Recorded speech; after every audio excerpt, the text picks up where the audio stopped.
Nous avons le grand plaisir aujourd'hui d'accueillir Adrien Bouscal, qui est un diplômé de l'École normale supérieure et qui effectue une thèse en physique quantique dans un laboratoire de la Sorbonne et qui va nous parler, je dirais, à la fois et en même temps aussi de son livre sur un voyage au cœur de l'atome. Voilà, Adrien, vous avez la parole et merci encore d'être avec nous aujourd'hui. Vous connaissez la règle et vous aurez donc des questions au décours de votre intervention. Merci beaucoup pour l'introduction et pour l'invitation. Je suis très honoré d'être là. Je suis simple doctorant finalement, mais qui avait envie de vulgariser un peu mon sujet. Donc je vais vous partager. Préparé, dites-moi. Voilà, mettez-vous en plein écran. Voilà, je pense que c'est bon. Voilà. Donc, j'ai gardé le titre du livre pour cette présentation et donc, l'idée de cette présentation, c'est de donner quelques bases, non pas pour en faire un cours de physique quantique, mais d'approcher 4 concepts déroutants qu'on peut rencontrer en physique quantique, mais surtout de vous convaincre que c'est un domaine qui est déjà intéressant, qui est sérieux, pas forcément, parfois on peut croire que c'est un peu ésotérique, et qui surtout est utile et peut avoir des applications étonnamment concrètes. On a eu par le passé, déjà au XXe siècle, et est amené à en avoir dans le futur. Et donc je vais me concentrer quand même sur 4 concepts un peu déroutants et vous montrer qu'on peut en tirer un intérêt et juste scientifique et technologique également.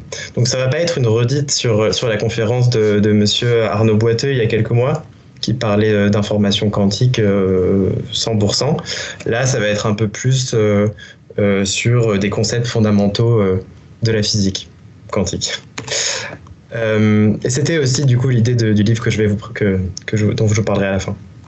Donc, une question qu'on peut se poser, c'est que quand même, on entend parler, en tout cas, surtout quand on en est assez proche, de physique quantique. Et on entend parfois dans les médias, notamment parce que l'année dernière, en 2022, vous avez peut-être entendu qu'il y a eu un prix Nobel qui a récompensé la découverte de l'intrication quantique, qui a récompensé monsieur Alain Aspect, John Clauser et Anton Zeilinger, dont Alain Aspect, un Français, pour cette découverte.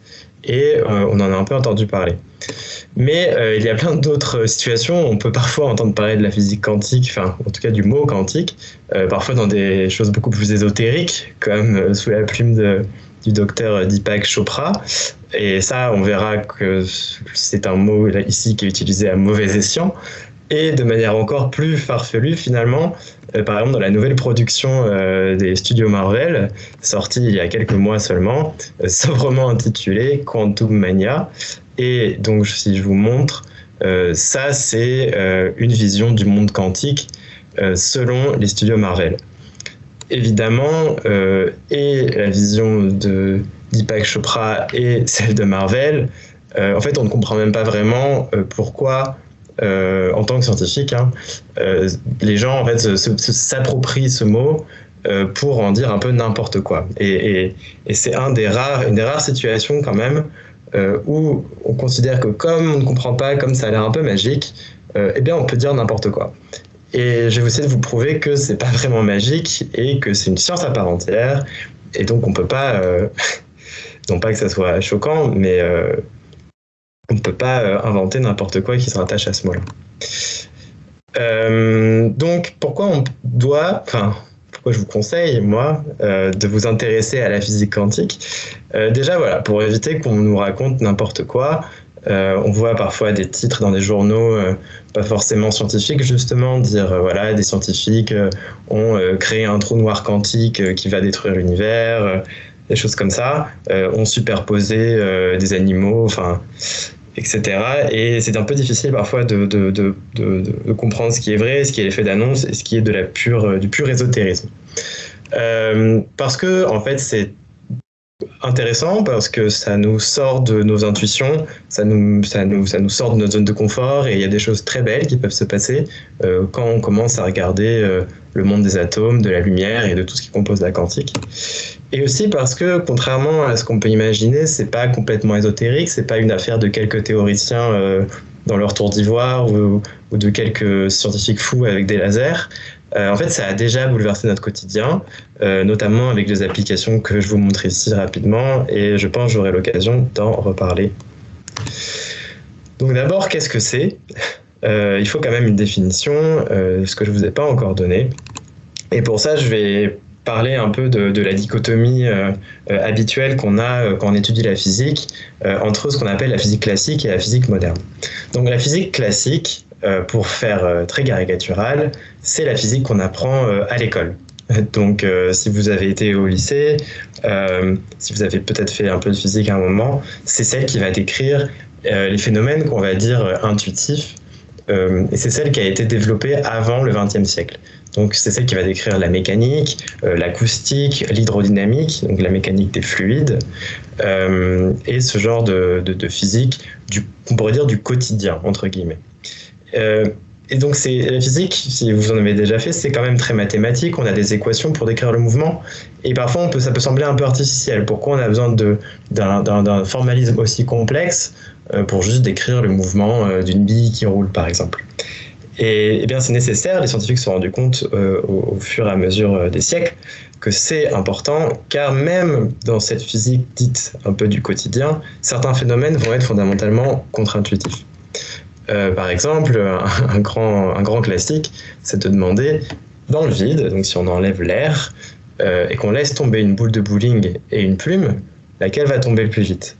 Si vous savez un petit peu, on saurait répondre, mais comme ça, notre expérience nous prouve que dans l'air, c'est la boule de bowling qui va tomber plus vite. Et pourtant, c'est pas si évident. Si on arrive à faire le vide et qu'on lâche la boule de bowling et la plume en même temps, j'espère que vous voyez ma vidéo qui se lance maintenant. Voilà. Donc, il y a une expérience faite par un vulgarisateur de la BBC. Vous voyez que la boule de bowling et la plume tombent exactement à la même vitesse, alors qu'elles ne font pas le même poids, et surtout qu'elles n'ont pas la même forme. Donc je ne vais pas montrer jusqu'au bout, mais... et ça déjà, c'est quelque chose, quand on l'a compris, donc, par Galilée au XVIIe, si je ne dis pas de bêtises, ça a été vraiment un peu une révélation. Dans le vide, tous les objets tombent à la même vitesse. Notre expérience nous prouve le contraire, parce qu'il y a de l'air, et que la plume va avoir plus de frottement contre l'air et donc va tomber plus lentement. Mais la vitesse d'accélération, l'accélération, est juste donnée par la gravité, et c'est la même pour tous. Et voilà un petit exemple de comment la physique même classique peut être contre-intuitive. Un autre très rapide, on met du colorant dans un liquide, et on a un cylindre au milieu, on met 3 gouttes de colorant, on a un cylindre qu'on peut faire tourner, le liquide se mélange et mélange les couleurs, on mélange, et à mi-chemin, on commence à faire demi-tour, et on arrive à démélanger les couleurs. Et ça, c'est complètement contre-intuitif. Si vous mettez du lait dans votre café et que vous le mélangez, vous n'arriverez pas à démélanger votre lait. Et donc, ça, ce n'est possible que sous certaines conditions, ce que je vous montre, cette expérience dans un fluide très visqueux. Et c'est des choses qui sont prédites par les équations d'hydrodynamique, mais qu'on ne rencontre pas dans la vie de tous les jours. Donc ce formalisme, il est intéressant, et c'est important d'avoir ce formalisme-là. Et la différence avec la physique moderne, c'est que dans la physique moderne, qui regroupe la relativité générale, donc la physique de l'infiniment grand, et celle de l'infiniment petit, qui est la physique quantique, en fait, tous les phénomènes vont être considérés comme contre-intuitifs. Et c'est ça qui est une sorte de grande fracture, peut-être, à ce moment-là, c'est qu'à partir du début du XXe siècle, on ne peut plus du tout se fier à ce qu'on voit, à ce qu'on sent, à ce qu'on entend, pour décrire des phénomènes physiques. C'est un vrai changement de paradigme, où en fait, avant, on voyait des choses et on essayait de trouver des équations qui prédisaient ce qu'on voyait. La physique moderne part des équations et essaye de voir ce que ces équations peuvent montrer, et ensuite les expérimentateurs vont essayer de trouver des façons de valider ces équations. Donc il y a un vrai changement de paradigme, et ça a été opéré au tout début du XXe, notamment par Einstein, qui a introduit la relativité, et qui a aussi permis le développement de la physique quantique dans une certaine mesure. Donc qu'est-ce que c'est enfin ? C'est l'ensemble des lois qui régissent le comportement des très petits objets, donc à l'échelle du nanomètre, donc du milliardième de mètre, et de la lumière. C'est la définition la plus générale qu'on en donne. C'est assez général, c'est assez mal défini, c'est presque un peu exprès, parce que justement, c'est un peu difficile de savoir où est-ce que ça s'arrête. Mais ce qui est important de retenir, c'est que c'est l'ensemble des lois qui régissent ce comportement, mais que ça ne s'applique a priori qu'à des très petits objets. On ne peut pas appliquer ces lois-là à des humains ou à même des tout petits objets, même des billes ou même des cheveux, par exemple. C'est déjà trop grand. Donc, qu'est-ce qu'on peut décrire facilement avec ce formalisme ? Les atomes, les ions, les photons qui sont les particules élémentaires de la lumière, des molécules jusqu'à une certaine taille, et tout ce genre de zoologie. Donc voilà, très petit, ça veut dire déjà l'épaisseur d'un cheveu divisé par 10 000. Donc qu'est-ce qui la rend si étrange ? Et là, on va rentrer dans le cœur du sujet, et c'est là où je vais essayer de vous parler de ces 4 concepts déroutants que j'avais mentionnés au tout début. On va frapper fort dès le début, et je vais essayer de vous introduire la dualité onde-particule. Donc, une des premières choses qu'on apprend en physique quantique, c'est que les objets qu'on étudie, donc les atomes, les ions, on a l'image de petites billes qui tournent autour d'un noyau, par exemple, ce genre de choses. Et on nous dit très rapidement, en fait, que ces objets ne sont pas des particules, enfin, ne sont pas que des particules, c'est à la fois des particules et des ondes. Et ce qu'on dit, c'est que tous les objets quantiques ont des comportements qui les rapprochent à la fois des ondes et des particules. On va bien sûr y passer un peu plus de temps. Alors que dans le monde classique, soit vous êtes une onde, soit vous êtes un objet physique matériel qui peut transporter de l'énergie. Pardon. Et donc, ça demande de savoir ce que c'est exactement une onde. Juste pour faire une petite analogie très rapide, cette idée de dualité, c'est très surprenant. Et une analogie qu'on prend souvent, c'est les illusions d'optique. Si vous voulez, un atome, selon comment on le regarde, ça peut se comporter comme une onde ou comme une particule. Et ça peut être comme cette peinture de Victor Vasarely, où selon comment on la regarde, selon la lumière, dans quel état on est aussi, on peut voir le centre des... Je vais essayer de mettre un pointeur.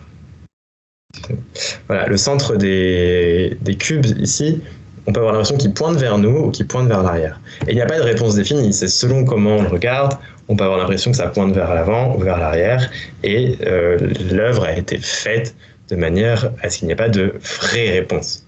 C'est les deux en même temps. Il y a aussi eu sur Internet, il y a une dizaine d'années maintenant, une énorme controverse sur de quelle couleur était cette robe sur la droite, et certains la voyaient bleue et noire, certains la voyaient blanche et or, et ça peut illustrer une sorte de dualité dans la perception, mais peut-être que je m'entendrai pas là-dessus. Et donc, voilà, les caractéristiques que montrent les objets quantiques changent selon comment on se force à les regarder, et on verra ce que ça veut dire. Donc, déjà, qu'est-ce que c'est qu'une particule, qu'est-ce que c'est qu'une onde ? Donc, je prends une expérience toute simple. J'ai un faisceau ici que j'envoie à travers 2 fentes. Imagine un objet quantique quelconque, par exemple un électron. Donc si un électron est une particule, alors c'est facile, j'envoie un flux comme ça d'un jet de particules sur mes fentes. Celles qui ne passent pas sont arrêtées par l'écran, et d'autres vont passer à travers les fentes. Et à la fin, sur l'écran à l'arrière, on verra juste l'ombre des fentes au final. Une sorte de tache comme ça rectangulaire. Parce qu'une particule, c'est très bien localisé, là, sa trajectoire est bien définie et on peut les compter. Une onde à l'inverse, comme une vague par exemple, si j'envoie une vague à travers les fentes, alors ce qui va se passer, c'est que la fente est suffisamment fine, je vais changer la forme de l'onde. Et ça, c'est ce qu'on appelle la diffraction. Donc la diffraction, je vais vous montrer, voilà. C'est ce que vous voyez, par exemple, quand vous avez des vagues qui rentrent dans une baie comme ceci. Vous voyez ici, vous avez des vagues qui sont vaguement parallèles, et quand elles rentrent, le front d'onde ici et les vagues s'incurvent et s'étendent dans une plus grande région, et c'est ça qu'on appelle la diffraction. Donc ici, si vous envoyez votre onde dans une fente, elle va s'étendre sur une plus grande surface, c'est ce qu'on présente ici par les petits cônes, et donc elle va, vous avez deux ondes différentes créées par chacune des fentes qui vont se superposer. Et à l'endroit où elles vont se superposer, il va se passer quelque chose d'étrange qu'on appelle les interférences. C'est-à-dire qu'il y aura des zones à l'endroit où les ondes sont superposées, où en fait l'oscillation de l'onde, les deux oscillations vont aller en même temps, et donc vont se sommer, et il y a des endroits où en fait les ondes vont être exactement à l'opposé, et donc la somme des deux va faire 0. Et donc c'est ce qu'on peut voir ici sur ce tout petit, sur cette petite animation, c'est qu'ici vous avez deux ondes qui sont créées, une ici, deux ondes ici sphériques, enfin circulaires. Et par exemple, si vous regardez selon ces lignes démarquées, vous êtes dans une région où en fait les deux ondes, pour des raisons géométriques, s'annulent. Et donc vous avez, ça c'est vraiment caractéristique d'une onde, c'est le fait de prendre tout l'espace possible. Une onde c'est très délocalisé, c'est partout en même temps. Et aussi, ça peut causer des interférences quand on envoie deux ondes l'une sur l'autre. Et les interférences, c'est une marque du fait que ce qu'on regarde est une onde. Et donc, avec un objet quantique, est-ce qu'on a l'un ou est-ce qu'on a l'autre? Donc, il faut faire l'expérience. Et ça a été fait au début du XXe siècle, avec de la lumière, puis avec des électrons. Et c'est ça qu'on voit, cette petite animation. Donc, si j'envoie, il y a beaucoup d'informations sur cette animation. En fait, on voit des petits points apparaître.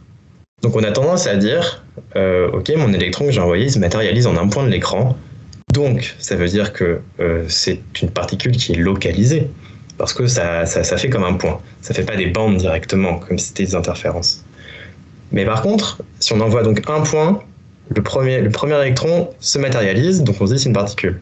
Par contre, si on envoie plein d'électrons et qu'on accumule les images obtenues, on voit ces franges apparaître là, ces 4 franges. Et donc, ça veut dire qu'il y a des zones comme ça, pourtant j'ai juste mes 2 fentes avant, j'ai des zones où les électrons vont se concentrer sur l'écran et d'autres où ils seront complètement absents. Et donc, comme je vous ai dit, ça ressemble vraiment à des franges d'interférence. Et les franges d'interférence, c'est le marqueur du fait qu'on a une onde. Donc, qu'est-ce que ça veut dire? Ça voudrait dire qu'on a un électron, en fait, qui se propage comme une onde à travers les fentes, donc qui interfère, mais qui, une fois arrivé sur l'écran, se matérialise en une particule. Et en fait, c'est à peu près ça qui se passe. Donc, d'après Bohr, l'électron n'est ni une onde ni une particule, c'est les deux en même temps. Et ça va vraiment dépendre de à quel moment on le regarde. Et c'est ce que je représente ici. L'électron, vous le lancez à travers vos fentes. Vu qu'il se comporte comme une onde à ce moment-là, il peut prendre les deux chemins en même temps. Donc, il interfère avec lui-même, en fait.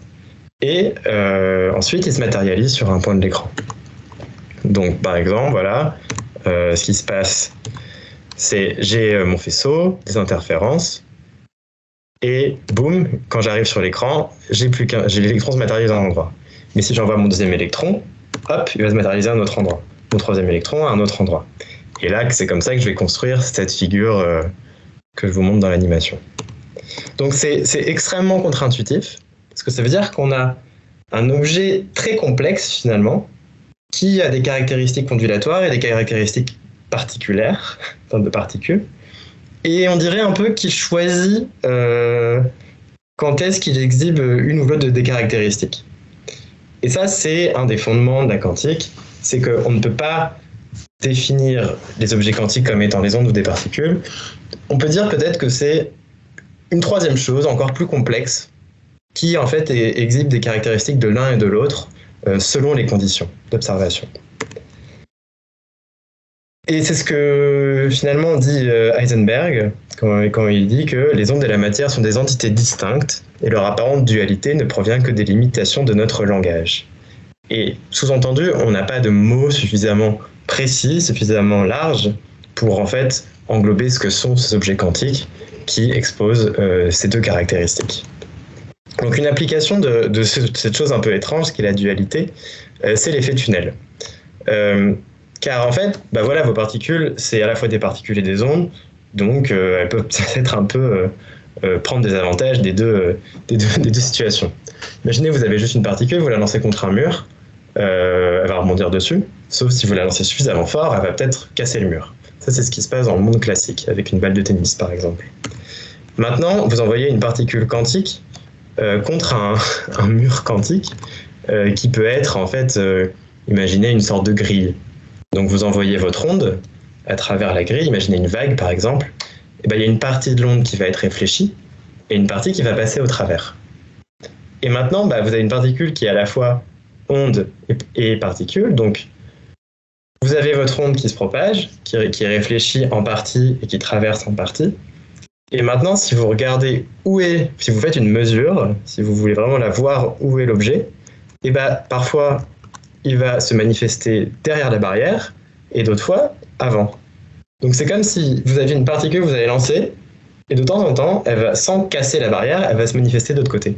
Comme si vous avez traversé, comme pour ceux qui connaissent dans Harry Potter, la voie 9/3 et vous vous êtes retrouvé de l'autre côté si vous êtes passé suffisamment fort. Et donc, vous avez des particules comme ça qui jouent un peu au passe-muraille grâce à cette propriété d'onde. Je rappelle, voilà, une onde, ça peut traverser plus facilement. Et comment on s'en sert de cet effet ? On peut s'en servir avec des microscopes pour réussir à voir les atomes. Donc un microscope à effet tunnel, ce que ça fait, c'est que ça exploite le fait que les électrons peuvent franchir des barrières par leur dualité en particules pour en fait réussir à les capter. Donc si vous êtes très proche des atomes, de la surface que vous voulez analyser, la barrière qui est juste constituée de l'air en fait, du vide qui est entre la pointe et vos atomes, est très faible, donc les atomes vont pouvoir facilement franchir cette barrière par effet tunnel. Si au contraire vous êtes loin, ça va être plus compliqué, donc vous aurez moins d'électrons, vous allez mesurer moins d'électrons par unité de temps. Et donc juste en mesurant ce courant électronique d'électrons qui vont traverser par effet tunnel, vous pouvez déterminer en fait l'élévation de votre surface et donc faire vraiment une sorte de carte topographique de cette élévation. Et notamment, ça permet d'avoir ce genre d'image avec des résolutions vraiment de l'ordre du nanomètre. Et IBM s'est amusé par exemple à même faire un film avec un microscope comme celui-là. Donc je vais mettre pause parce que c'est très fort. Et donc chaque bille ici, c'est un atome individuel qui fait moins d'un nanomètre. Et c'est ce qu'on voit ici, et ils arrivent à l'imager et à les déplacer individuellement pour faire cette vidéo d'un enfant qui joue avec une balle. C'est très impressionnant comme réalisation technologique. J'espère que c'est du coup un concept un peu dur à visualiser, mais c'est pas fini. Un deuxième concept qui est super intéressant et qui d'ailleurs donne son nom à la physique quantique, c'est la quantification. Donc vous vous étiez déjà demandé d'où venait le mot physique quantique. Eh bien c'est de là, c'est de quantifier. Donc pourquoi la physique quantique, on parle de quantification ? Eh bien en quantique, l'énergie, en tout cas beaucoup de grandeur, et notamment l'énergie, ne peuvent avoir que des valeurs discrètes. Ça veut dire c'est que vraiment une énergie de particule ne peut augmenter que par palier ou quanta d'énergie. Donc c'est équivalent, alors que dans le monde classique, vous voyez bien la température qu'il fait dehors, ça peut aller de manière continue entre moins 20 et 40 degrés. La vitesse de votre voiture, elle passe de 0 à 120 km/h de manière continue. Vous passez par toutes les valeurs intermédiaires. Un peu comme quand vous jouez du violon, si vous jouez du violon, selon où vous posez votre doigt, vous avez une note, mais elle ne sera pas forcément juste. En fait, vous pouvez placer vos doigts n'importe où et vous aurez tout l'éventail des notes possibles, alors qu'avec une guitare, il y a les frettes qui vous permettent de faire que les notes qui sonnent juste, donc vous avez un nombre limité. Et c'est exactement ce qui se passe dans le monde quantique, vous avez une quantification comme ça de l'énergie, qui est assez contre-intuitive. Un exemple parfait de cette quantification, c'est l'atome. L'atome, ça fait longtemps qu'on sait que ça existe, qu'il y a une constitution élémentaire de la matière, qu'il y a un constituant élémentaire de la matière. On ne sait pas trop de quoi il est fait. Et en 1911, Rutherford comprend qu'il y a un noyau chargé positivement et des électrons chargés négativement qui gravitent autour. Et il comprend qu'ils sont très loin. Et il propose ce modèle planétaire de l'atome qu'en général on retient quand on a fait un petit peu de physique. Et on a su quelques années plus tard avec Bohr qu'en fait ce modèle était trop simpliste et un peu trop séduisant parce qu'il rappelle le système solaire. En fait, on sait depuis les années 1850 que les atomes peuvent émettre de la lumière, mais ils ne peuvent pas émettre n'importe quelle couleur, n'importe quelle fréquence ou longueur d'onde. Ils peuvent émettre que certaines raies de lumière vraiment quantifiées, bien séparées l'une des autres. Par exemple, ici, c'est le spectre du fer. Vous voyez, quand c'est noir, ça veut dire que l'atome n'émet rien. Et ici, il émet une bande ici, puis rien, puis une autre jaune ici. Et ça nous donne un peu l'impression... En fait, on sait que l'atome émet de la lumière quand ses électrons changent d'énergie. Et donc, on a l'impression, en fait, que les électrons peuvent varier d'énergie que de manière discrète, et qu'il y a des paliers bien définis qui correspondent à une longueur d'onde bien définie. Et c'est ce que propose Bohr. Il dit, OK, on a un noyau, des électrons qui gravitent autour, mais ce qu'il rajoute, c'est qu'il dit, bah voilà, en fait, je pense que les orbites des électrons sont bien définies. C'est pas juste comme le système solaire. Ils ont des orbites qui ont des numéros, qui ont des distances. Et en fait, un électron peut sauter d'une orbite à l'autre. Et en ce faisant, il émet de la lumière. Donc c'est pas mal, mais c'est pas encore tout à fait ça.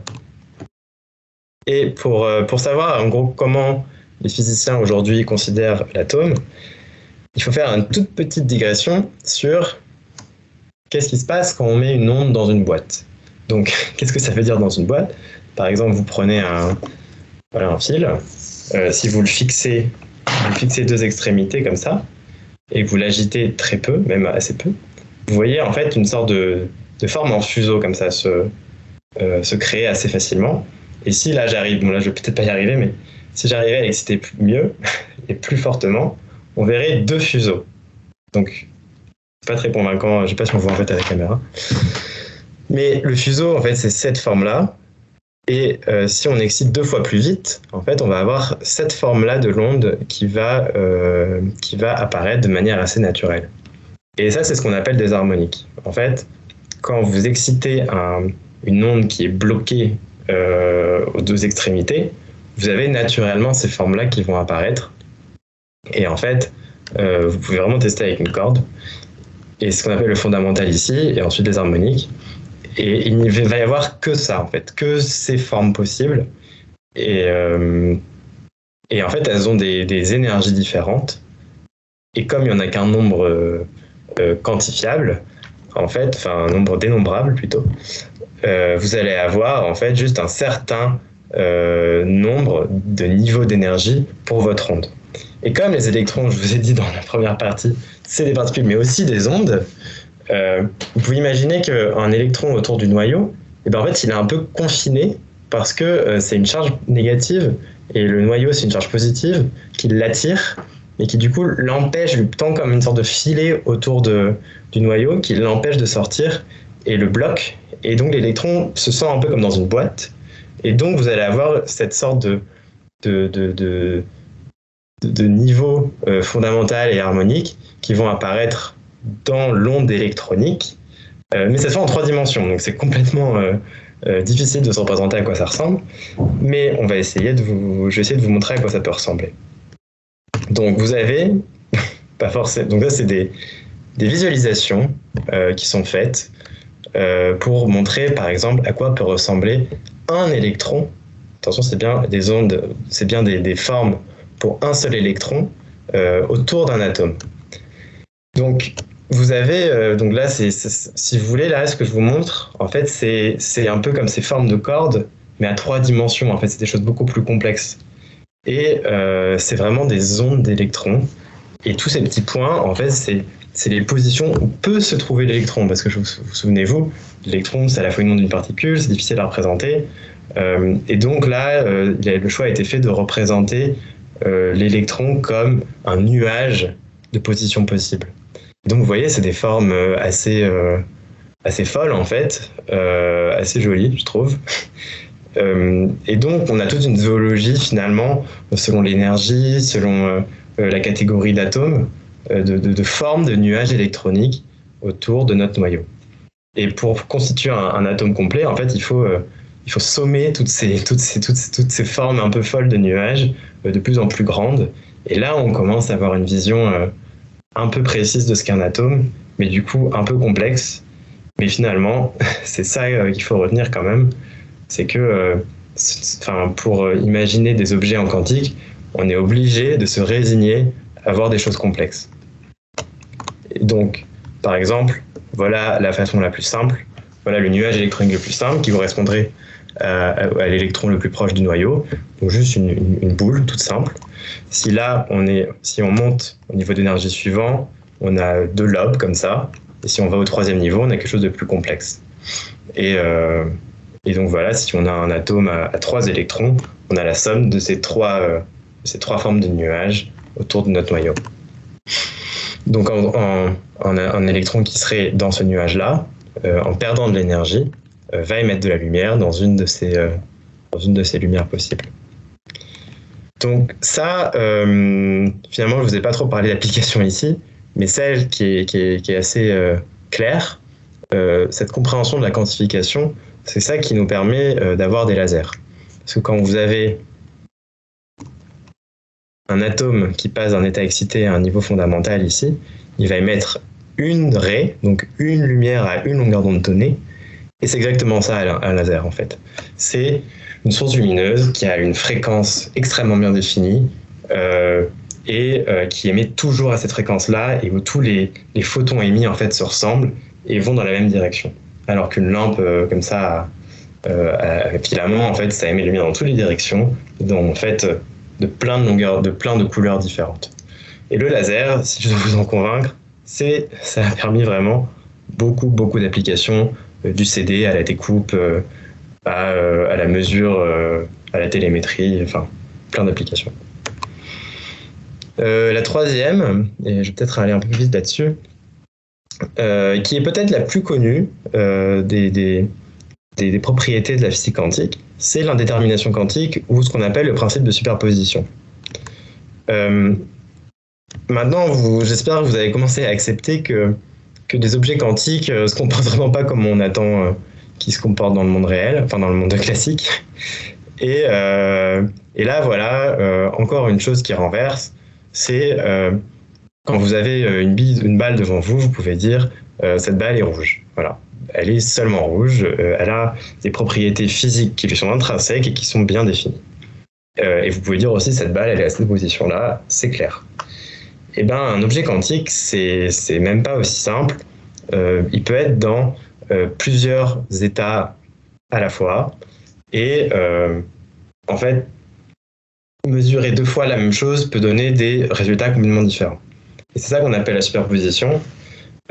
C'est quand vous avez un objet quantique qui est dans plusieurs états ou dans plusieurs positions en même temps. Donc, si on revient à l'atome, c'est un bon exemple. Hein. Vous savez, les concepts quand même se chevauchent un petit peu, ceux que j'essaye de vous séparer. Donc, je vous avais dit, ça, c'est une onde électronique.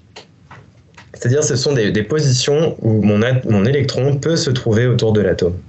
Mais en fait, ça veut dire que voilà, ce petit point, mon électron, il peut être ici, mais il peut aussi être là ou là. En fait, j'en ai aucune idée. Et la seule chose qui me renseigne, c'est en fait la densité là à quel point les points sont denses, sont rapprochés. Et en fait, si les points sont très rapprochés, ça veut dire que j'ai une grande probabilité de trouver l'atome par ici, et qu'au contraire, j'ai une petite probabilité de trouver l'atome par là. Mais ça, c'est une courbe un peu théorique, c'est-à-dire que avant de vraiment faire une expérience qui me permettrait de localiser l'électron, en fait, j'en ai aucune idée d'où il est. Je peux juste donner des probabilités. Je peux juste dire, voilà, avant d'avoir mesuré ma position, elle est indéterminée. Et donc juste avant toute mesure, je peux dire, bah voilà, mes positions en fait, c'était le premier endroit que je vous ai montré, plus le deuxième, plus le troisième, plus tous les autres possibles. Et donc la somme, elle est infinie et elle balaye tous les points de l'onde quantique représentés. Donc pour ceux qui font un peu de maths, c'est une intégrale. Ici. Si maintenant je considère un truc un peu plus simple, parce qu'un électron, là, avec une somme infinie, c'est peut-être le cas le plus complexe. Et maintenant, imaginons on n'a que deux états, deux positions, ou alors deux états possibles d'une pièce de monnaie. Imaginons j'ai une pièce de monnaie quantique, j'ai une pièce de monnaie tout court, et je vous pose la question, quand elle est dans les airs, est-ce que la pièce, elle est sur pile ou sur face? Alors que ça paraît d'être les deux états raisonnables, pile et face pour une pièce. Quand elle est dans les airs, la question est mal posée. On ne peut pas vraiment répondre. On pourrait dire ni l'un ni l'autre. Et si vous avez une pièce normale et que vous la lancez, et que vous la lancez bien, dans 50% des cas, vous aurez pile, et dans 50% des cas, face. Mais finalement, vous ne pouvez pas prédire le résultat à l'avance. C'est un peu pareil pour un objet quantique.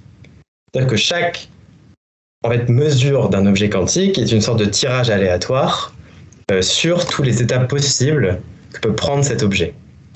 Donc si maintenant vous avez un objet quantique en superposition pile plus face, donc comme je vous ai montré par exemple pour l'atome avec ses positions, là vous avez réussi à préparer un objet tel qu'on ne sait pas s'il vaut pile ou face avant la mesure.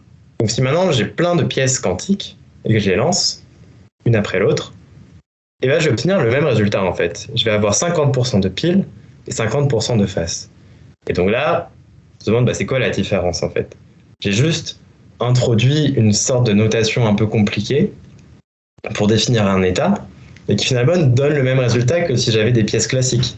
Donc quel est l'intérêt de rajouter de la complexité là où ça peut être très bien expliqué de manière classique?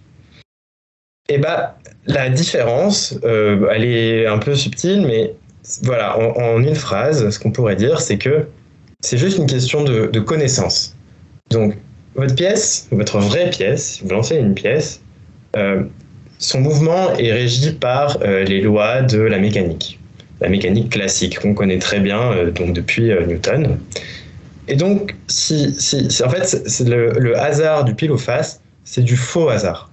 C'est-à-dire que ce n'est pas du hasard, c'est du hasard parce qu'en fait, si on arrivait à mesurer la vitesse initiale de la pièce, l'angle à laquelle elle part, l'impulsion que votre doigt vous donne avec la forme précise de votre doigt, en fait, on aurait suffisamment d'informations pour mettre ça dans un ordinateur qui pourrait résoudre des équations basiques de la physique classique et qui pourrait simuler la trajectoire de la pièce et qui ensuite pourrait prédire de quel côté elle va retomber. Et donc ce n'est pas du vrai hasard dans le sens où on peut le résoudre mathématiquement si on a suffisamment d'informations. Et donc on peut dire que c'est du hasard qui est dû à notre méconnaissance, à notre incertitude des conditions initiales. Alors qu'en quantique, ça peut paraître un peu argument d'autorité dit comme ça, mais les physiciens sont écharpés là-dessus pendant des dizaines d'années, et ils ont déduit qu'en fait non, en physique quantique, cette incertitude sur pile plus face, c'est du vrai hasard. C'est-à-dire qu'il n'y a pas moyen de savoir en avance si ça va être pile ou face. Ce n'est pas une méconnaissance. Et là, je vous ai rien prouvé en disant ça. Je vous demande, j'avoue, de l'accepter. Mais ça a donné lieu à des débats interminables, notamment entre Einstein et Bohr, sur est-ce que le fait que quand on mesure une particule, elle apparaît à chaque fois des endroits différents, c'est juste qu'en fait il y a des choses qu'on n'a pas compris de la physique quantique, ou est-ce que c'est vraiment que l'état intrinsèque est indéterminé? Et il semblerait que c'est ça. En gros, même si on connaissait exactement... en fait, on ne peut pas connaître l'état d'un objet quantique sans le mesurer, sauf que la mesure lui force à choisir un des états possibles. Et donc on l'a perturbé. Et donc on est obligé de se résigner et se dire, mes tirages, je peux pas prédire la mesure ce qu'elle va donner, et je ne peux me limiter qu'à donner des probabilités. Voilà, je sais que dans 50% des cas, je vais avoir pile, 50% des cas, je vais avoir face, et je ne peux pas savoir si le tirage qui arrive là, je vais avoir pile ou face. Et voilà. C'est dommage, on ne peut pas prédire tout ce qui va se passer en quantique, mais c'est pas si mal. Ça veut pas dire qu'on ne connaît rien. on connaît des choses, on connaît des probabilités. Et par exemple, si j'ai un objet quantique qui dans 50%, une pièce quantique qui dans 50% des cas donne pile, 50% des cas donne face, c'est quand même une information. C'est pas la même chose qu'une pièce quantique qui dans 90% des cas donne pile et dans 10% des cas donne face. C'est déjà une information d'avoir ces probabilités, c'est un peu comme au poker. On ne peut pas prédire la carte qui va sortir, mais on peut faire des probabilités dans sa tête pour jouer le mieux possible. Et donc c'est pour ça que parfois, avec cette histoire d'indétermination, de superposition dont on entend peut-être un peu parler, on a l'impression que les physiciens ne savent pas grand-chose, que tout est un peu indéterminé, que la physique quantique c'est très flou. Mais en fait, ces connaissances des probabilités, et il y a des méthodes pour connaître ces probabilités, nous renseignent bien sur l'état de notre particule. Donc ça, c'était peut-être le plus détermination un peu fou. Et là, j'ai conscience que c'est un petit peu dur pour ce qui va arriver ensuite. Mais j'ai quand même envie de finir sur l'intrication parce que c'est le sujet du prix Nobel de 2022. C'est pas évident, mais là, on a toutes les briques pour peut-être mettre en place très rapidement cette dernière propriété, et peut-être la plus folle de toutes, des objets quantiques. Et cette fois, je vous ai parlé donc de la dualité, de la superposition, de la quantification. C'est des propriétés d'une particule unique. Enfin, chaque particule expose ces propriétés-là. Pour voir de l'intrication, il en faut deux. Il en faut minimum deux. C'est une histoire d'interaction. Donc, dans le monde classique, si vous avez deux particules qui sont très très très loin, comme aucune information ne peut voyager plus vite que la lumière, elles ne peuvent pas s'influencer. Dans le monde quantique, c'est pas aussi simple. Vous pouvez trouver des situations, des particules qui sont extrêmement éloignées, peuvent agir instantanément l'une sur l'autre et d'une façon briser la sacro-sainte vitesse de la lumière en s'influençant elle-même de manière instantanée. Einstein, je vais vous présenter un peu précisément ce que c'est que l'intrication, mais Einstein n'y croyait pas, et c'est d'ailleurs une des choses un des concepts de la quantique, alors qu'il a aidé dans les premières années à fonder la physique quantique. C'est lui qui a introduit la quantification, en fait. C'est lui qui a introduit beaucoup de choses, beaucoup de maths, et il croyait beaucoup à cette théorie. Et à partir des années 20 ou 30, quand on a commencé à voir des choses qui suggéraient que l'intrication était réelle, Einstein n'a pas voulu y croire et s'est désolidarisé de ces explications en disant non, si on croit observer l'intrication, c'est que on n'a pas encore tout compris à la quantique. Et donc, s'est mis en retrait un peu et a donné lieu à des immenses débats avec Niels Bohr à l'époque. Donc, je vais essayer de peut-être pas vous montrer ce qu'a prouvé Alain Aspect pour son prix Nobel, mais au moins sur quoi il a pu travailler. Donc, je vais prendre un exemple de ce qui se passe dans le monde classique. Et vous montrer encore une fois que, en fait, les résultats qu'on voit dans la quantique peuvent être expliqués par des choses classiques, comme avec la superposition. On peut dire que c'est du vrai ou du faux hasard. Et ici aussi, ça peut être expliqué par de la physique classique, mais on ne peut pas s'en satisfaire. Parce qu'on a prouvé que c'était pas comme ça que ça marchait. Donc voilà, imaginez vous avez une paire de gants, un droit, un gauche. Vous les mettez dans des boîtes et vous en envoyez un à Alice et un à Bastien, une boîte fermée. Et vous voulez peut-être Alice sera aux États-Unis et Bastien en France. Voilà, vous leur envoyez. Alice ouvre sa boîte. Elle trouve un gant droit. Donc, au moment où elle ouvre le gant droit, elle connaît les termes de votre expérience. Elle sait que vous avez séparé une paire de gants en deux et que vous avez envoyé à chaque personne.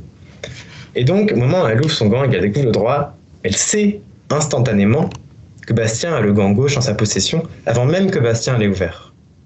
Mais il n'y a rien d'anormal à ça, vous êtes d'accord. C'est juste qu'elle sait auparavant comment va fonctionner l'expérience. On ne peut pas dire qu'il y a eu une sorte d'influence à distance et que le fait que Alice ait ouvert le gant ait influencé ce que Bastien a. Ça a été préparé en amont. Voilà, et Bastien ouvre et il a effectivement le gant gauche. Rien de surprenant, voilà, ça dépend de comment j'ai disposé. Et donc, elle le sait instantanément. Maintenant, on suppose qu'on a des particules quantiques, donc imaginons des gants quantiques, en superposition dans un état indéterminé, gant gauche plus gant droit. Donc chacun des gants, en fait, avant de les mesurer, on ne sait pas si c'est un gant gauche ou un gant droit. Et ces mêmes gants quantiques, on les met dans des boîtes fermées, hop, et on les envoie, pareil, à Alice et Bastien.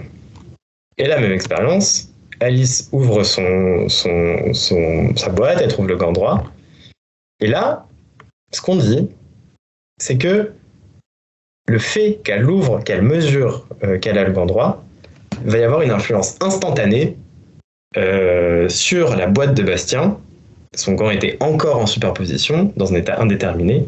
Et le fait qu'Alice ouvre la boîte, ça agit sur la boîte de Bastien, et à l'intérieur de sa boîte, le gant a changé d'état et a choisi l'état gant gauche. Et donc du coup, elle sait, en mesurant le sien, qu'il y a une action instantanée et que le gant de Bastien, c'est le gant gauche. Et quand Bastien ouvre, c'est le gant gauche. Donc, si vous faites cette expérience sans savoir, comme ça, que c'était des particules quantiques, c'est quand même une explication un peu tirée par les cheveux. Et ça paraît pas du tout être la situation la plus évidente. On peut dire, le plus évident, c'est la première situation que je vous ai montrée, même si peut-être que même avec des particules quantiques, ça dépend juste de comment on prépare l'état au début. Et en fait, non. Parce que Alain Aspect, finalement, pour son prix Nobel, a prouvé, c'est que quand on mesure comme ça des états quantiques qui ont été préparés d'une certaine façon quand même, quand je révèle, quand je fais une mesure et que cette information m'est révélée, il y a une influence instantanée à distance sur la deuxième qui projette, qui la force à choisir une des deux possibilités.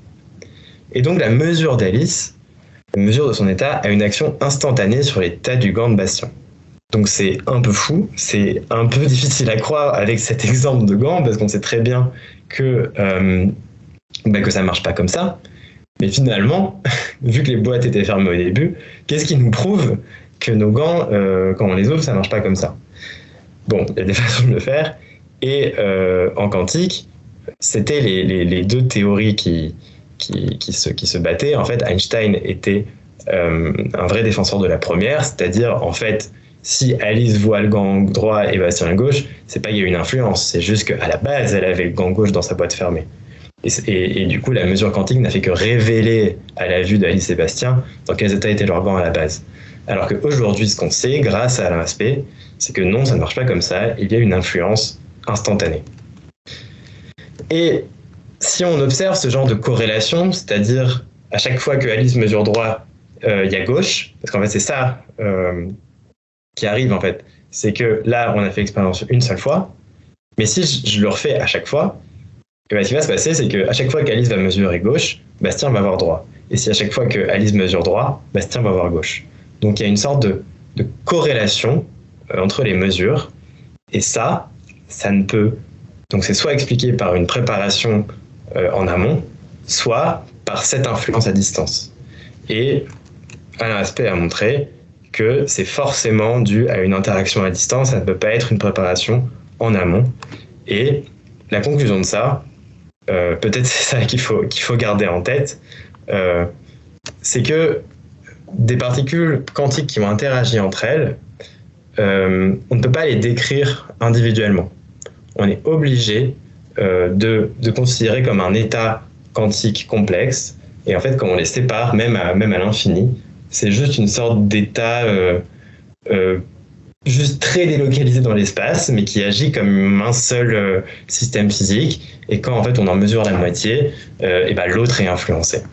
Et c'est ça qu'il a montré et qui lui a valu son prix Nobel l'année dernière. Donc voilà, j'espère que donc j'ai conscience que c'était un petit peu dans le détail sur ces 4 concepts. Donc l'intrication, pour être honnête, les applications, on commence à tout juste à comprendre comment ça marche vraiment, et à s'en servir. Les applications, c'est pas pour tout de suite. Mais si vous avez été du coup à la conférence de Arnaud Boiteux il y a quelques semaines, qui nous parlait d'informatique quantique, d'algorithmes quantiques, de cryptographie, j'ai pas le temps de vous en parler, mais c'est pas très grave, c'était un peu un bonus. Et ben, l'intrication et la proposition, ça va être les principales ressources qu'on va utiliser, on peut en parler ensuite, hein, pour construire ce qu'on va appeler un ordinateur quantique ou un simulateur quantique. Et donc c'est que très récemment, que depuis peut-être 10 ans, 20 ans, qu'on se rend compte que ces caractéristiques un peu folles, ça peut être des ressources pour faire des calculs plus rapidement, pour simuler des états de la matière, ce genre de choses. Alors que finalement, l'aspect dualité onde particules, je vous en ai parlé avec le microscope, la quantification avec le laser, c'est des concepts qu'on avait déjà réussi à maîtriser et à en faire des avancées technologiques. La superposition et l'intrication, ce n'était pas le cas, mais ça commence, et peut-être dans 10 ou 15 ans, on aura des systèmes technologiques, des ordinateurs peut-être, qui fonctionneront avec ce genre de principe. Donc je vais m'arrêter là, et je vous remercie beaucoup pour votre attention. Et voilà, si vous avez, je suis ouvert aux questions, il y a toute une phase de questions qui débute. Eh bien, merci beaucoup en tout cas pour ces explications. Il y a une question, oui, dans le chat. Alors, si je comprends bien la question, peut-on expliquer le spin des électrons avec l'intrication, je pense Alors, c'est une très bonne question. Donc, pour ceux qui n'auraient jamais entendu le mot, le spin d'un électron, c'est vraiment une propriété physique d'un électron qu'on imagine souvent comme, donc d'après son nom, en fait, pendant longtemps, on pensait que l'électron en fait tournait comme une sorte de petite toupie sur lui-même et générait en fait du coup un champ magnétique soit vers le haut, soit vers le bas, selon dans quel sens il tournait. Bon, c'est plus compliqué que ça finalement. En fait, on n'explique pas trop le spin. Enfin, pour réussir à l'expliquer, il faut vraiment rentrer dans de la physique des particules très poussée. On considère que le spin, c'est une propriété intrinsèque des particules qui n'a pas d'équivalent classique, comme la masse, comme la couleur, comme la taille. En fait, c'est une autre particularité quantique, c'est une propriété physique en plus, pareil, dont on n'a pas trop de mots, donc on a appelé ça le spin. Et elle est aussi quantifiée, c'est-à-dire que soit elle vaut en général, enfin pour un électron par exemple, elle vaut soit plus 1,5, soit moins 1,5, mais aucune valeur entre les deux. Et je dirais plus, c'est pas vraiment qu'on l'explique ni avec l'intrication, ni avec vraiment la quantique, c'est plutôt une caractéristique en plus. Par contre, si vous en parliez pour l'intrication, c'est vrai que c'est souvent les spins des électrons, c'est des choses qu'on va souvent, pour des expériences, qu'on va intriquer entre eux. Mais c'est plutôt parce que c'est pratique à manipuler. C'est pas quelque chose qui va être créé par l'intrication, c'est vraiment une propriété intrinsèque des particules. Merci beaucoup. Alors, une autre question, petite question sur l'atome d'IBM. C'est une représentation de l'emplacement de l'atome qu'on voit sur le mini-film d'IBM ou c'est physiquement un atome? Alors, c'est pas exactement physiquement un atome, mais c'est pas non plus une représentation. C'est plutôt une manifestation de l'atome. On va dire que c'est presque physiquement l'atome. C'est juste quelque chose d'un petit peu plus grand parce qu'en fait, il va perturber son environnement. Mais comme je vous ai raconté, alors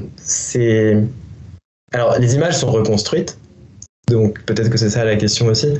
On a vraiment juste une pointe. On n'a pas un écran en fait. On a vraiment juste une pointe qui va parcourir la surface où les atomes d'IBM sont posés. Et en fait, en passant sur la surface, on va juste comme ça, en balayant la surface, on va avoir un courant électrique.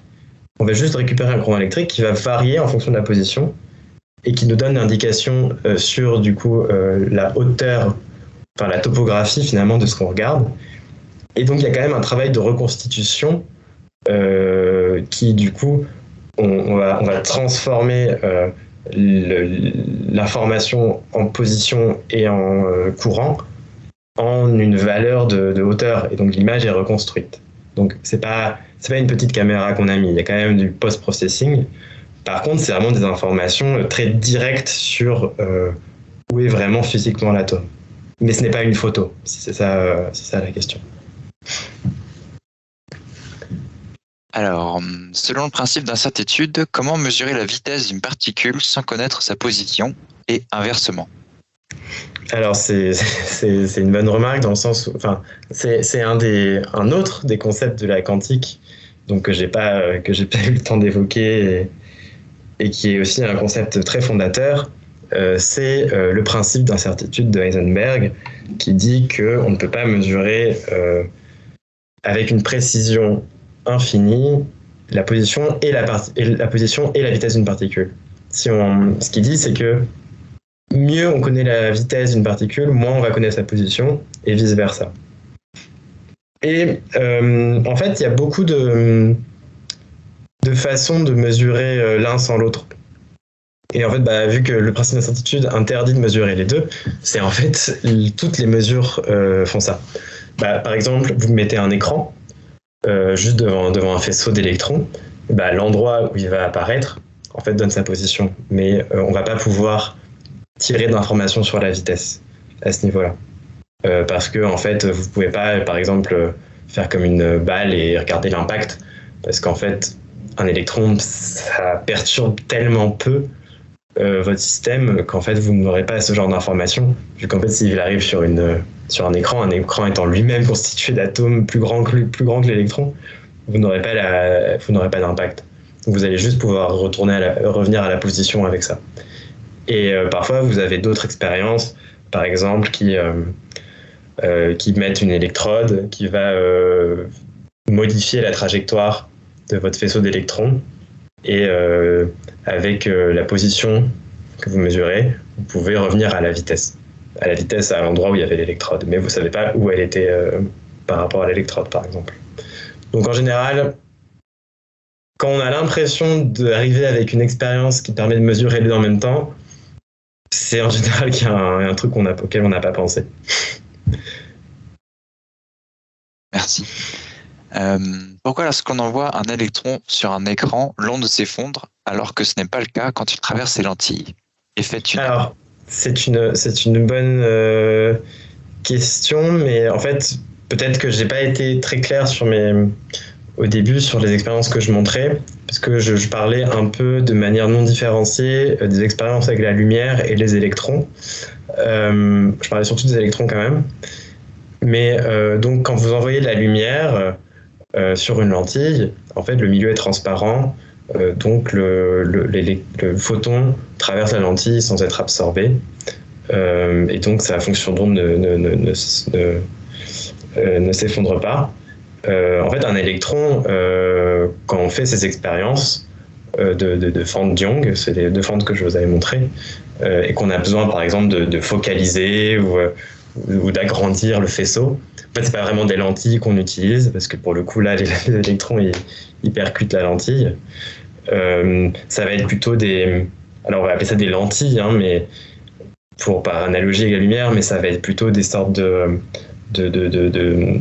cages électrostatiques, en fait, ou des choses qui vont transformer qui vont imposer un champ électrique pour modifier la trajectoire des électrons, parce que les électrons étant chargés, un champ électrique va modifier leur trajectoire, et donc on peut designer en fait juste des sortes de dispositifs vraiment électroniques comme des électrodes qui vont focaliser ou défocaliser un faisceau d'électrons. Donc ça ne s'effondre pas, parce qu'en fait on n'utilise pas la même chose en termes de lentilles, selon si c'est des électrons ou de la lumière. Merci. Est-ce que le magnétisme, c'est de l'intrication?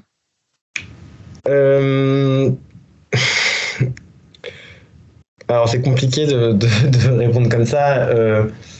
Je dirais non, parce que le magnétisme, d'un point de vue, en gros, des particules individuelles peuvent créer un champ magnétique.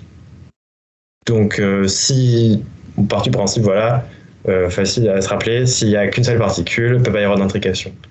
Après, il y a des choses qui, oui, dans des cas où on intrigue des particules entre elles, on peut avoir un plus fort magnétisme que juste si on avait deux. Mais une particule toute seule peut générer un champ magnétique et donc exhiber du magnétisme. Donc non, c'est pas la même chose. Merci. Lorsque vous avez parlé de l'intrication avec les gants, on crée des règles telles qu'il n'y a que 2 types de gants, ou encore il n'y a pas 2 gants droits ou 2 gants gauches. Alors je pense comprendre la question. Alors c'est un exemple que j'ai pris en fait. L'intrication, c'est juste quand on a une corrélation entre les mesures, quelle qu'elle soit. Donc imaginez, j'ai mes particules quantiques qui sont des gants, du coup, en superposition gauche plus droit et droit plus gauche. J'aurais pu, en fait, selon comment en fait, c'est préparé à la base, et ça je voulais un peu cacher de comment on prépare un état intriqué, mais c'est vraiment bon, c'est pas facile. Et il se peut qu'en fait, quand Alice mesure le gant droit, Bastien de l'autre côté est aussi un gant droit. Et il se peut que mais du coup, dans ce cas-là, si elle mesure un gant gauche, Bastien aura toujours un gant gauche.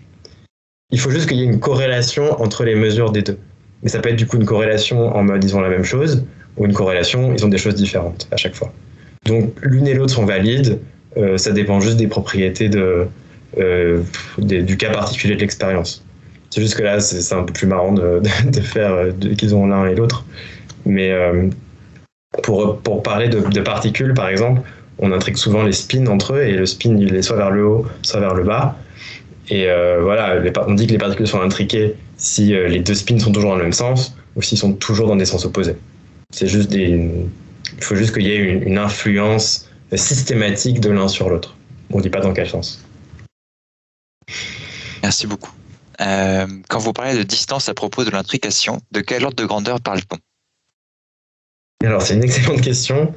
En théorie, on pourrait envoyer 2 particules intriquées à l'opposé sur la Lune, enfin à des années-lumière de distance, et observer toujours ce phénomène-là d'interaction. Sauf que c'est difficile d'intriquer des particules de manière, on va dire, contrôlée. Et c'est encore plus difficile de les séparer sans casser, donc non pas l'intrication, mais en fait l'indétermination quantique. Parce qu'en fait, on a du coup un système, comme je vous ai dit, qu'on ne peut décrire que globalement, et qui lui-même est dans un état superposé. Et sauf que, en fait, par exemple, si je reprends les gants, il va être en état superposé droite-gauche plus gauche-droite. Et donc, c'est un état qui est très fragile. Et donc, si on veut physiquement, expérimentalement séparer les trucs, il faut être extrêmement précautionneux. Aujourd'hui, ce qu'on essaye de faire, c'est de créer des particules intriquées en les faisant interagir avec de la lumière, des choses comme ça. Et je pense qu'aujourd'hui, on arrive à créer des particules intriquées entre elles. Les distances, je pense que c'est de l'ordre de la dizaine ou de la centaine de kilomètres quand même. On arrive à créer ouais. Donc c'est pas, du coup, ce qu'on fait là, c'est pas qu'on les intrigue et qu'ensuite on les sépare. C'est plutôt qu'on arrive à trouver des protocoles qui font que des particules qui à la base étaient à des centaines de kilomètres se retrouvent intriquées. Et je pense qu'aujourd'hui, le maximum qu'on ait fait, je suis quasiment sûr que c'est en Chine, et je dirais que c'est de l'ordre de 600 km. Donc on commence à avoir c'est quand même loin, quoi. Merci. Pouvez-vous donner une idée de principe de fonctionnement d'un ordinateur quantique? Vous nous avez dit qu'il y avait un rapport avec l'intrication, c'est-à-dire? Ouais. Alors c'est tout un programme, mais c'est quand même quelque chose dont j'avais potentiellement prévu de parler, donc merci pour cette question. Donc c'est pas évident dans le sens où faut avoir une petite idée de comment fonctionne un ordinateur de base peut-être. Donc un ordinateur, toute l'information dans un ordinateur est encodée sous forme de bits, où soit le bit vaut 0, soit le bit vaut 1, et donc tout est encodé comme ça, et même les séquences de calcul, c'est au final, quand votre ordinateur fait des calculs, il a juste des chaînes de bits et les opérations de base, c'est inverser un bit, augmenter tout de la chaîne de 1, la multiplier par temps. C'est des choses très basiques. Et il encode l'information en cette chaîne de caractères, 0 ou 1, et il fait du coup des opérations dessus. Sauf que voilà, vos 0 et vos 1 physiquement, c'est dans votre processeur, et en gros, c'est soit le courant passe, soit le courant passe pas, schématiquement. Ce qu'on veut faire, enfin pas moi, mais ce que veut faire le domaine de l'informatique quantique, c'est essayer d'utiliser les propriétés de superposition et d'intrication pour permettre des calculs plus rapides, plus efficaces, on va dire, dans certaines conditions, pour certains types de calculs particuliers, pour certains algorithmes, grâce à ces propriétés. Donc on peut imaginer ça, au lieu que votre 0 et votre 1, ça soit le courant passe pas, on peut imaginer, vous avez votre électron qui a un spin soit vers le haut, soit vers le bas, et vers le bas c'est 0, vers le haut c'est 1. Sauf que je vous ai dit, comme c'est des particules quantiques, vous pouvez les mettre en superposition. Donc maintenant vous avez un bit, avant qu'on le mesure, il vaut soit 0, soit 1, mais on ne sait pas, c'est indéterminé. Et maintenant, imaginez, vous pouvez mettre plein d'électrons côte à côte, dans un état indéterminé. Vous pouvez tous les intriquer entre eux. Et selon comment vous faites l'intrication, vous en mesurez un. Et en fait, ils vont tous s'effondrer et se retrouver dans un état donné.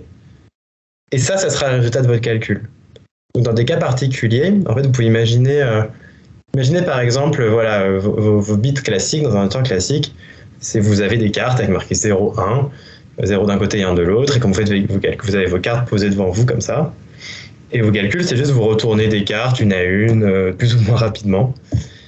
Et une image qu'on pourrait donner d'un processeur quantique, c'est vous prenez ces mêmes cartes, mais vous faites un château.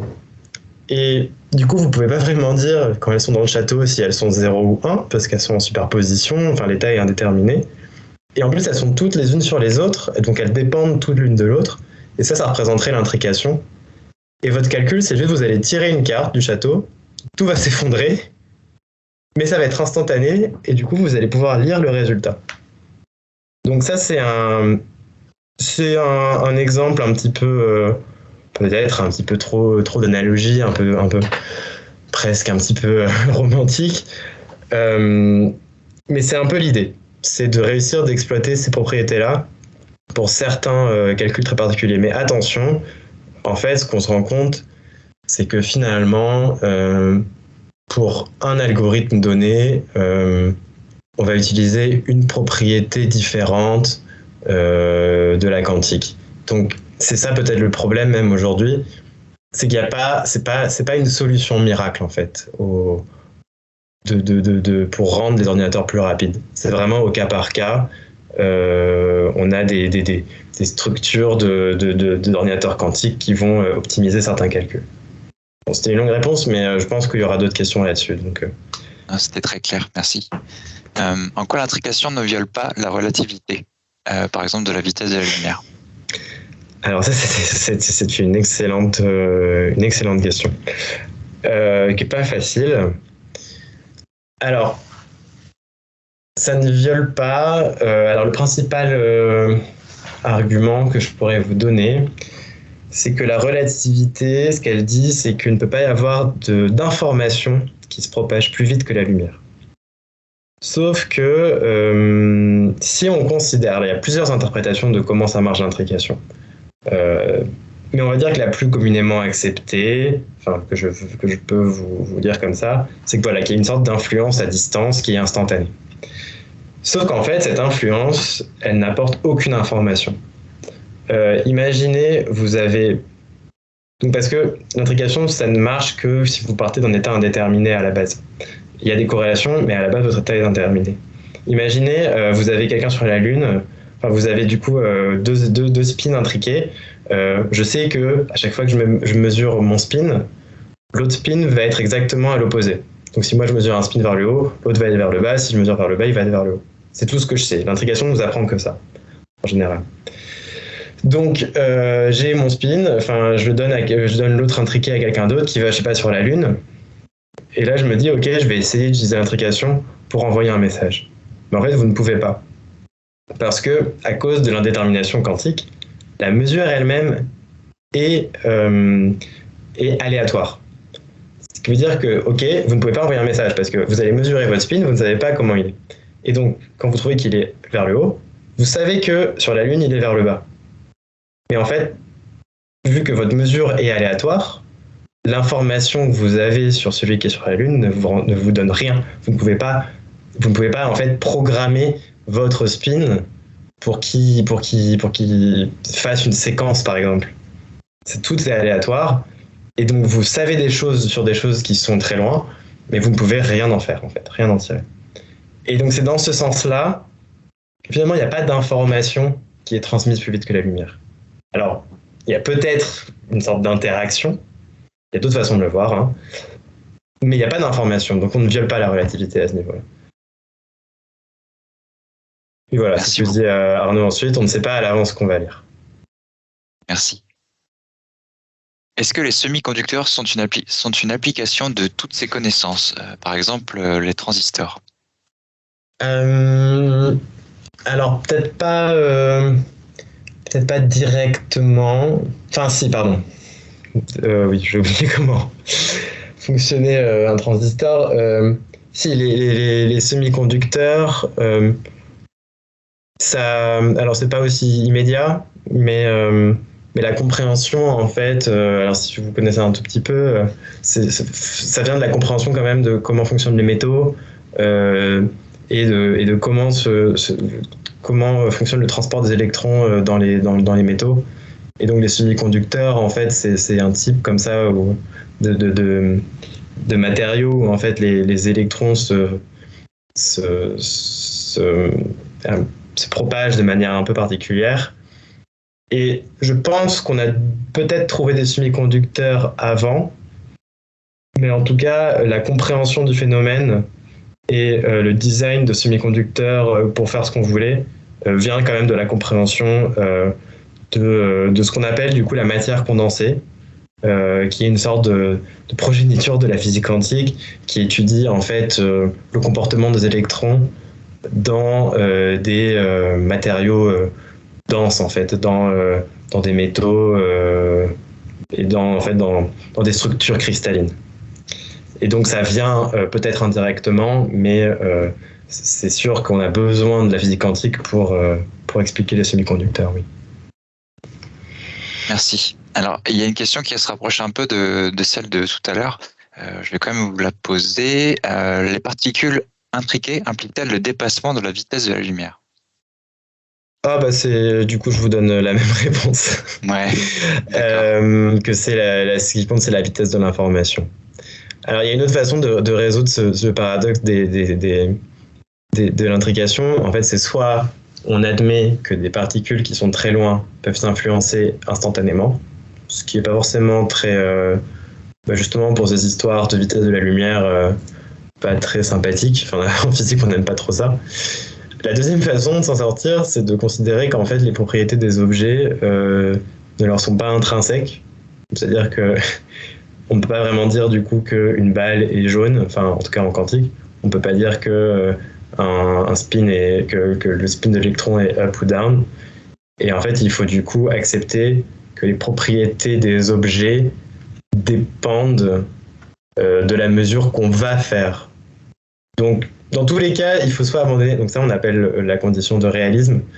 Donc soit on abandonne la localité, c'est-à-dire les objets ne peuvent pas s'influencer, c'est quelque chose quand même qu'on a dans la vie courante, les objets très loin ne peuvent pas s'influencer, soit on abandonne l'hypothèse dite de réalisme, c'est-à-dire que les objets ont des propriétés physiques bien déterminées qui ne dépendent pas de l'environnement. Et donc dans tous les cas ça fait un peu mal, mais il faut en abandonner l'un ou l'autre. Et là, il n'y a pas vraiment de consensus très précis sur... Après, ce sont que des interprétations et sur les expériences telles quelles, ça ne change rien en fait sur les résultats. Merci. il y a encore quelques questions. Alors, pouvez-vous nous expliquer comment mettre un objet quantique en superposition? On parle de porte d'Adamar en information quantique. Comment se manifeste physiquement une porte d'Adamar? Alors, c'est une question très, très précise. Donc pour les gens qui connaissent un peu, c'est très vrai. Porte de Hadamard, ça permet de mettre en superposition un qubit. Ma réponse ne va pas être très satisfaisante, mais en fait ça dépend. Parce que un qubit, c'est du coup un bit quantique. Et donc c'est juste un objet quantique dont on a défini deux états particuliers, un qu'on a nommé 0, un qu'on a nommé 1, et qu'on peut mettre en superposition de ces deux états. Et donc ça peut être un photon, ça peut être un atome, ça peut être un électron, ça peut être un ion, ça peut être un circuit électronique, ça peut être énormément de choses, un qubit. Et donc ensuite, depuis 10, 15 ans, 20 ans maintenant, les chercheurs ont, pour chacun de ces systèmes physiques intéressants, lesquels on peut définir des qubits, ont développé toute une boîte à outils en fait de protocoles pour les manipuler et notamment pour mettre en superposition. Des choses toutes bêtes, par exemple, pour un photon, ça peut être juste une superposition. Ça peut être par exemple juste mettre une lame semi-réfléchissante. Donc j'ai un faisceau lumineux, je mets une lame semi-réfléchissante, j'ai la moitié qui va être réfléchie, la moitié qui va traverser. Sauf que maintenant, imaginez, j'envoie un seul photon. Et en fait, j'ai une probabilité, une chance sur deux qu'il soit réfléchi, une probabilité, 50% qui traverse. Et donc, je peux dire que mon photon est en superposition. Soit il est dans le chemin réfléchi, soit il est dans le chemin transmis. Et donc là, en un sens, j'ai fait une superposition. Mais pour le coup, dépend vraiment des plateformes.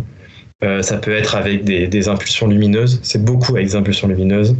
Ça peut être avec un champ électrique qu'on fait tourner. Ça peut être avec beaucoup de choses. Et ça va dépendre vraiment de la plateforme. Merci. Combien y a-t-il d'harmonies, comme c'est un nombre défini? Alors j'ai peut-être un peu trop insisté sur le nombre défini. En fait, des harmoniques, il y en a une infinité. C'est juste que par exemple, si vous prenez une corde que vous faites vibrer, elle va émettre un son à une fréquence donnée. Et ensuite, toutes les harmoniques supérieures vont donner un son à une fréquence qui est un multiple de cette fréquence initiale. Par exemple, quand vous faites sonner le La d'une guitare, vous avez le 440. Je sais pas si une corde là en vrai. Et après, vous en avez une à 880 Hz, et après une qui est à 3 fois 440, etc. Et c'est pas vraiment qu'il y en a un nombre infini, mais discret. Et c'est juste que plus vous augmentez, en fait, et moins, plus ça va être difficile, en fait, d'exciter ces harmoniques-là. Parce que vous avez besoin de plus en plus d'énergie. Et juste, il y a un moment où vous n'allez plus pouvoir les exciter, mais c'est plus des raisons techniques que vraiment théoriques. A priori, il y en a une infinité. Très bien, merci. Une question un peu plus terre à terre. Est-ce que vous savez si on peut suivre des cours de vulgarisation de physique quantique à Paris? Alors, des cours à proprement parler de physique quantique, comme ça, pas des choses aussi précises. Alors, je sais que par exemple, l'ENS dispense des cours d'introduction à la physique en général pour non-physiciens, et je pense que c'est ouvert à tout le monde, qui s'appelle Physique pour tous. Alors, il y a le Collège de France, il y a des cours, mais c'est pas de la vulgarisation. C'est vraiment dans certains domaines, c'est possible de suivre si on n'est pas expert. Au Collège de France, qui offrent des cours accessibles pour le coup en public, gratuits. Là, ça me semble vraiment pas un bon moyen d'apprendre la physique quantique. Mon conseil pour de la vulgarisation, parce que j'ai beaucoup consommé de vulgarisation pendant mes études, en fait, c'est sur Internet. Et notamment YouTube. Et vous avez beaucoup de youtubeurs spécialisés, pas forcément en quantique, mais en physique, qui font beaucoup de physique quantique. Je pense que ceux qui s'intéressent doivent connaître Science Étonnante, par exemple, qui est un excellent vulgarisateur dans des sujets de physique vraiment complexes, et notamment en physique quantique. En français, je pense que c'est le plus prolifique et le plus sérieux et qui sort le plus régulièrement des sujets d'actualité. Il a même eu une interview avec Alain Aspect. Si vous parlez un peu anglais, mais il y a des sous-titres, il y a aussi beaucoup de youtubeurs là-dessus, sur ce sujet-là. Et en français, vous avez aussi Julien Bobroff, qui publie souvent des conférences en ligne, qui a même un TikTok où il fait de la vulgarisation. Et donc, en français, je vous conseillerais du coup les vidéos de Science Étonnante qui sont très professionnelles et les livres ou les conférences de Julien Bobroff qui sont aussi enregistrées. Merci beaucoup. Est-ce que l'intrication a un rapport avec les photons qui sont liés, ceux qui se déplacent exactement de la même façon, dans la même direction? C'est une excellente question. Waouh.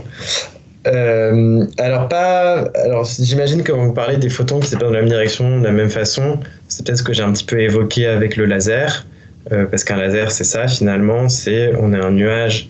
La base d'un laser, c'est on a une cavité, on a deux miroirs comme ça, l'un en face de l'autre, et au milieu, on a un milieu avec des atomes.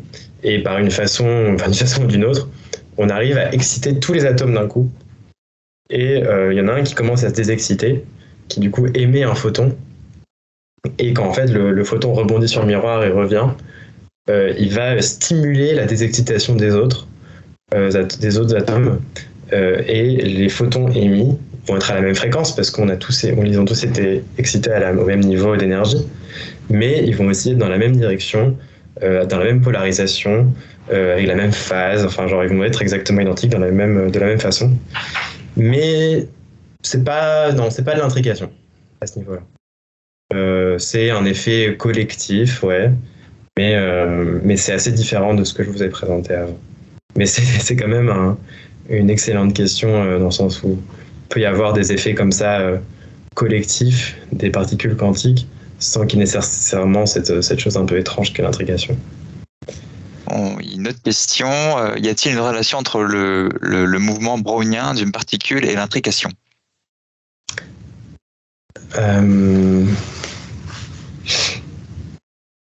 Non, pas que je sache. Le mouvement brownien, pour ceux qui... En fait, je vais même dire non, en fait, c'est sûr que non. Le mouvement brownien, c'est... En fait, quand vous mettez, par exemple, un grain de pollen sur l'eau, et que vous enregistrez son mouvement, en fait, vous vous rendez compte que son mouvement est complètement aléatoire, donc en 2 dimensions, parce qu'il est posé dessus. Et vraiment, en fait, vous imaginez un mouvement qui est complètement fou. Et c'est un mouvement qu'on observe pas mal en fait dans la nature. Vous pouvez avoir aussi, des petites particules dans l'eau, les molécules d'air en mouvement brownien. Et en fait, le mouvement brownien, c'est juste, imaginez une molécule d'air. Il y a plein d'autres molécules autour. Et en fait, elle va finalement se faire percuter en permanence par d'autres molécules d'air de manière assez aléatoire. Et donc, vous allez avoir un mouvement qui est complètement aléatoire, qui est assez difficile à décrire, mais qui est très intéressant mathématiquement. Et non, en fait, ça n'a pas de rapport avec l'intrication, et je dirais même que c'est même un problème pour l'intrication, parce que le mouvement brownien, du coup, c'est généré par une collision perpétuelle de particules sur votre objet d'étude.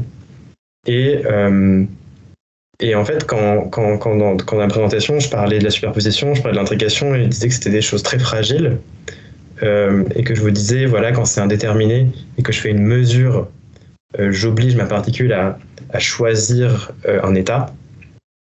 En fait, il n'y a pas que la mesure par un observateur qui oblige à choisir un état. En fait, de manière assez globale, c'est n'importe quelle interaction de mon système,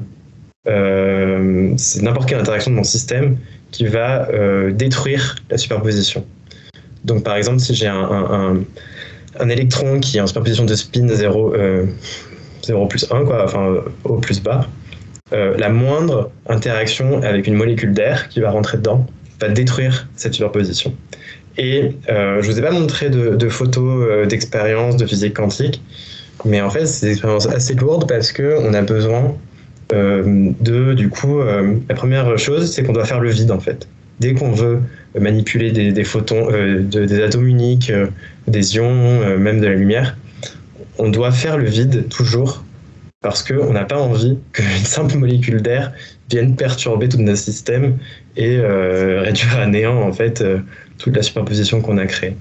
Donc en fait, c'est même le contraire. Pour réussir à avoir des particules en superposition ou intriquées, il faut s'affranchir du mouvement brownien.